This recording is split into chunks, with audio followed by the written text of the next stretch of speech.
जय हिंद दोस्तों, bye education channel में आपका बहुत बहुत स्वागत है। डेली की तरह आज हम फिर से लेके उपस्थित हुए हैं जीके और जीएस की क्लास, जो आपको इस चैनल पर डेली शाम को 7 बजे देखने को मिलती है। यह प्रैक्टिस सेट 24 है। इसके पहले के 23 प्रैक्टिस सेट अपलोड हो चुका है चैनल पे। यदि आपने उसको नहीं देखा है तो डिस्क्रिप्शन में लिंक दे दिया जाएगा प्लेलिस्ट का, वहाँ से आप लोग सारा वीडियो देख सकते हैं। और दोस्तों बता दें, यह सभी कम्पिटिटिव एग्जाम के लिए मोस्ट इंपॉर्टेंट वीडियो होने वाला है। जो आगामी एसएससी जीडी का एग्जाम होने वाला है, उसमें जीके और जीएस का क्वेश्चन सबसे ज़्यादा पूछा जाता है, उसके लिए यह मोस्ट इंपॉर्टेंट वीडियो होने वाला है। और बता दें, यह एक सुपरफास्ट रिवीजन वीडियो है। हम किसी भी क्वेश्चन में ज़्यादा टाइम वेस्ट नहीं करेंगे, इसलिए आप ये चैनल पर पहली बार आए हैं, चैनल को सब्सक्राइब कर लीजिए, वीडियो को लाइक करिए, अपने दोस्तों में शेयर करिए। चलिए देखते हैं आज का पहला क्वेश्चन क्या कहता है। पहला क्वेश्चन है दोस्तों, निम्नलिखित में से किसे दक्षिण भारत के मैनचेस्टर के रूप में जाना जाता है? तो इसका सही जवाब हो जाएगा ऑप्शन 3, कोयम्बटूर को। किसको? कोयम्बटूर को जो है दक्षिण भारत के मैनचेस्टर के रूप में जाना जाता है। अगला क्वेश्चन है, निम्नलिखित में से कौन भारत का सबसे बड़ा सिंचाई संयंत्र है? तो सबसे बड़ा सिंचाई संयंत्र भारत के अंदर किसको जाना जाता है? तो इंदिरा गांधी जो नहर है भारत के अंदर सबसे बड़ा सिंचाई संयंत्र माना जाता है। अगले क्वेश्चन में चले तो केरल में निम्नलिखित में से किस मृदा की प्रचुर मात्रा पाई जाती है? तो सबसे ज़्यादा प्रचुरता किस मृदा की पाई जाती है? इसका सही जवाब हो जाएगा दोस्तों ऑप्शन 2, लैटेराइट मृदा। लैटेराइट मृदा जो होती है वो सबसे ज़्यादा केरल में पाई जाती है। अगला क्वेश्चन है, गोलाकार दर्पण की प्रतिबिंबित सतह के केंद्र को क्या कहा जाता है? तो जो प्रतिबिंबित सतह है, जहां प्रतिबिंब बनता है, उस सतह के केंद्र को क्या कहा जाता है? इसका सही जवाब हो जाएगा ऑप्शन 3, पोल या ध्रुव। दर्पण का ध्रुव कहा जाता है, ठीक है ना, याद रखिएगा। अगला क्वेश्चन है, एस्बेस्टास निम्नलिखित में से किस देश में सबसे अधिक पाया जाता है? तो जो एस्बेस्टास है वो सबसे ज़्यादा कहाँ पाया जाता है, किस देश में? ऑप्शन 4 इसका सही जवाब हो जाएगा रूस में। सबसे ज़्यादा जो है दुनिया का सबसे ज़्यादा एस्बेस्टास का उत्पादक देश कौन सा है? रूस होता है।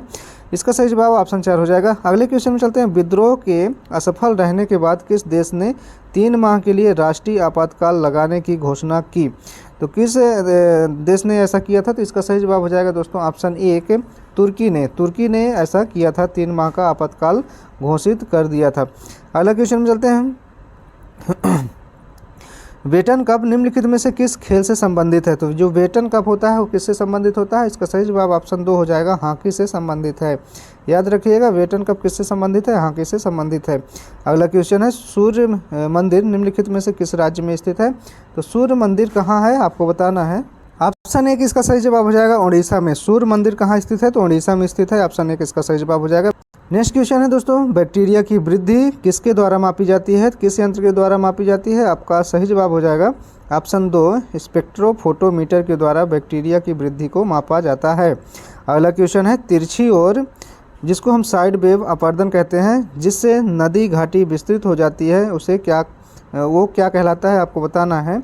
इसका सही जवाब हो जाएगा दोस्तों ऑप्शन 1 पार्श्विक संक्षारण इसको कहते हैं। क्या कहते हैं? पार्श्विक संक्षारण ये कहलाता है। ऑप्शन 1 इसका सही जवाब हो जाएगा। अगला क्वेश्चन है, भारतीय संविधान का क्या कार्य होता है आपको बताना है। तो भारतीय संविधान यहाँ क्या कार्य है उसका दिया गया है, इनमें से कौन सा सही जवाब हो जाएगा? ऑप्शन 2 इसका सही जवाब हो जाएगा। ध्यान से पढ़ लीजिएगा, किसी व्यक्ति को राष्ट्रपति पद के लिए पुनर्निर्वाचित हेतु अनुमति प्रदान करता है। क्या करता है? राष्ट्रपति को जो है पुनर्निर्वाचित हेतु अनुमति प्रदान करता है। अगला क्वेश्चन है, चिकनी मांसपेशियां कहाँ पाई जाती हैं? तो कहाँ पाई जाती हैं जो चिकनी मांसपेशियां होती हैं? ऑप्शन 3 आमाशय में। आमाशय में जो चिकनी मांसपेशियां हैं वो पाई जाती हैं। नेक्स्ट क्वेश्चन है दोस्तों, सिनेगांग जो है कहाँ का पूजा स्थल है पूछा जा रहा है आपसे। इसका सही जवाब आपको बताना है। तो यहूदी धर्म का ये पूजा स्थल माना जाता है। ऑप्शन 3 इसका सही जवाब हो जाएगा। सर्वाधिक ऊंचा वाला हवाई अड्डा कहाँ स्थित है आपको बताना है। इसका सही जवाब ऑप्शन 1 हो जाएगा, तिब्बत में। कहाँ स्थित है? तिब्बत में स्थित है सर्वाधिक ऊंचाई वाला हवाई अड्डा। इसकी यदि ऊंचाई पूछी जाती है तो 4411 मीटर ये ऊंचा है, ठीक है, याद रखिएगा। अगला क्वेश्चन है, स्पष्ट दृष्टि की न्यूनतम दूरी कितनी होती है? तो स्पष्ट यदि हम दृष्टि मतलब अच्छे से देख सकें, उसकी न्यूनतम दूरी कितनी मानी गई है? इसका सही जवाब हो जाएगा ऑप्शन 2, 25 सेंटीमीटर। कितना? 25 सेंटीमीटर स्पष्ट दृष्टि की न्यूनतम दूरी मानी गई है। नेक्स्ट क्वेश्चन है, कोई मांग अनुदान कब बनती है? तो कोई मांग जो है अनुदान के रूप में कब बनती है? इसका सही जवाब हो जाएगा ऑप्शन 3 मांग की स्वीकृत के बाद। जब मांग की स्वीकृत हो जाती है उसके बाद कोई मांग अनुदान के रूप में बन जाती है। अगला क्वेश्चन है, नीली क्रांति किससे संबंधित है? तो जो नीली क्रांति है आपको बताना है किससे संबंधित है। इसका सही जवाब ऑप्शन 1 हो जाएगा, मछली उत्पादन से। किससे? मछली उत्पादन से नीली क्रांति का संबंध माना जाता है।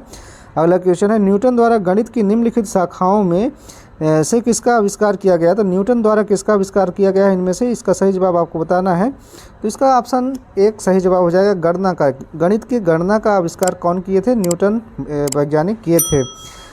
अगला क्वेश्चन है, यूनिक्स ऑपरेटिंग सिस्टम किसके लिए उपयुक्त होता है? तो यूनिक्स जो ऑपरेटिंग सिस्टम है वो किसके लिए है? इसका सही जवाब हो जाएगा ऑप्शन ए कि मल्टी यूजर के लिए इसका उपयोग किया जाता है। अगला क्वेश्चन है, रंध्र जिसको हम क्या बोलते हैं? सिल्क होल बोलते हैं कि एक अद्भुत घटना है। तो किसकी एक अद्भुत घटना होती है जो रंध्र है?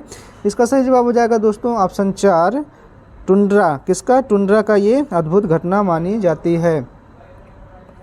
नेक्स्ट क्वेश्चन है दोस्तों, भारत में एक राज्य का गवर्नर द्वारा हटाया जा सकता है। तो भारत में एक राज्य या कोई भी राज्य का गवर्नर किसके द्वारा हटाया जा सकता है? इसका सही जवाब आपको बताना है। तो ऑप्शन 3 इसका सही जवाब हो जाएगा, राष्ट्रपति के द्वारा किसी राज्य के गवर्नर को हटाया जा सकता है। एशियाई सिंह केवल किस में पाए जाते हैं? किस उद्यान में पाए जाते हैं एशियाई सिंह? आपको बताना है। इसका सही जवाब हो जाएगा दोस्तों ऑप्शन 2 गिर राष्ट्रीय उद्यान। कहाँ? गिर राष्ट्रीय उद्यान में एशियाई सिंह पाए जाते हैं। अगला क्वेश्चन है, उत्तर से दक्षिण की ओर पश्चिमी घाट की निम्नलिखित पहाड़ियों को व्यवस्थित कीजिए। तो उत्तर से दक्षिण की ओर पश्चिमी घाट की जो पहाड़ियां हैं उनको व्यवस्थित करना है। ऑप्शन इसका कौन सा सही जवाब हो जाएगा? ऑप्शन 2 इसका सही जवाब हो जाएगा। देख लीजिएगा, ध्यान से पढ़ लीजिएगा। तो इसका क्रम क्या हो जाएगा? सिंधुदुर्ग, कुद्रेमुख, ऊटी, मन्नार, ये इसका क्रम हो जाएगा। चलते हैं अगले क्वेश्चन में।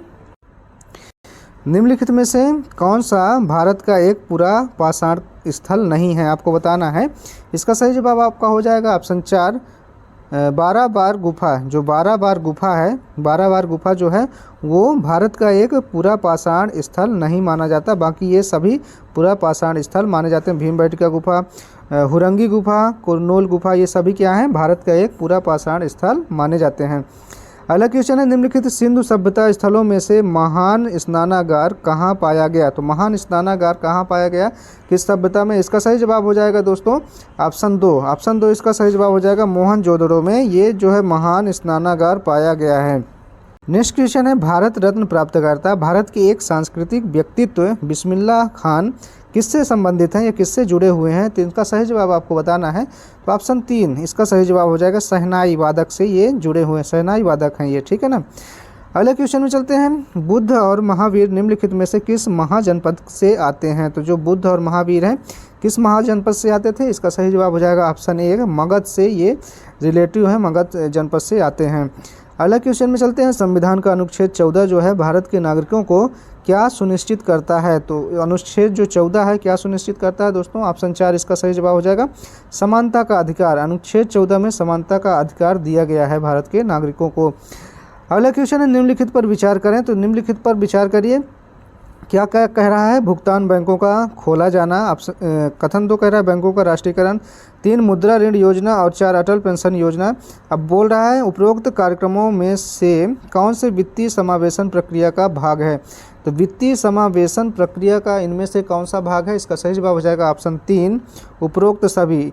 आप उपरोक्त सभी अर्थात 1, 2 और 3 तीनों हो जाएंगे, 1, 2, 3 तीनों हो जाएंगे, लेकिन चौथा नहीं होगा, ठीक है ना, याद रखिएगा। नेक्स्ट क्वेश्चन में चलते हैं, निम्नलिखित में से कौन सा अनुच्छेद भारत में बाल श्रम के उन्मूलन का प्रावधान करता है? जो बाल श्रम होता है, बाल मजदूरी, उसके उन्मूलन का कौन सा ऐसा प्रावधान है, जो कौन सा ऐसा अनुच्छेद है जो भारत संविधान के अंदर लिखा गया है? तो इसका सही जवाब हो जाएगा दोस्तों ऑप्शन 4 अनुच्छेद 14 में इसका वर्णन किया गया है।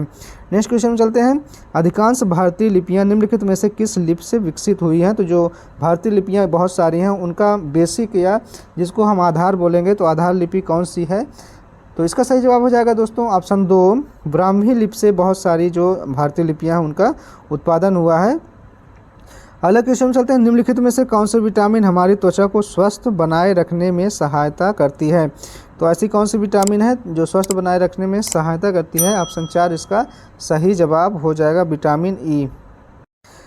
नेक्स्ट क्वेश्चन है, निम्नलिखित में से कौन से वैज्ञानिक ने दो आवेशित कणों के बीच आकर्षण प्रतिकर्षण के बल को नियंत्रित करने वाला नियम दिया है?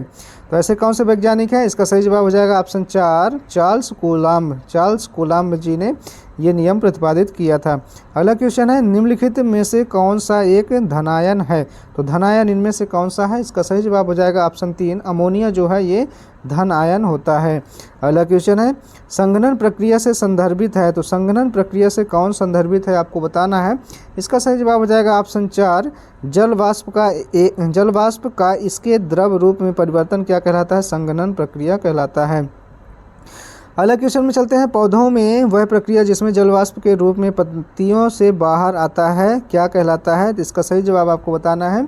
ऑप्शन 3 इसका सही जवाब हो जाएगा वाष्पोत्सर्जन कहलाता है। पौधों में वह प्रक्रिया जिसमें जल वाष्प के रूप में पत्तियां जो होती हैं बाहर आती हैं वो क्या कहलाते हैं? वाष्पोत्सर्जन कहलाता है। अगला क्वेश्चन है, निम्नलिखित पर विचार करना है। जल, CO2, सौर प्रकाश और क्लोरोप्लास्ट उपरोक्त तत्वों में से प्रकाश संश्लेषण के होने के लिए वांछित है। तो किसके लिए वांछित है? तो आपका इसका इनमें से कौन कौन सा सही हो जाएगा? तो इसका सही जवाब हो जाएगा दोस्तों ऑप्शन 4, ये सभी प्रकाश संश्लेषण क्रिया के लिए आवश्यक हैं। ठीक है ना, जल भी आवश्यक है, CO2 गैस भी आवश्यक है, सौर प्रकाश भी और क्लोरोप्लास्ट भी, सभी ये आवश्यक हैं प्रकाश संश्लेषण के लिए। अगला क्वेश्चन है, निम्नलिखित में से कौन सा कोशिका निकाय कोशिका में प्रोटीन के संश्लेषण के लिए उत्तरदायी है? तो इसका सही जवाब हो जाएगा दोस्तों ऑप्शन 2 राइबोसोम जो होता है वो ऐसा कोशिका निकाय है जो कोशिका में प्रोटीन के संश्लेषण के लिए उत्तरदायी माना जाता है। अब चलते हैं आज की वीडियो का लास्ट क्वेश्चन देख लेते हैं।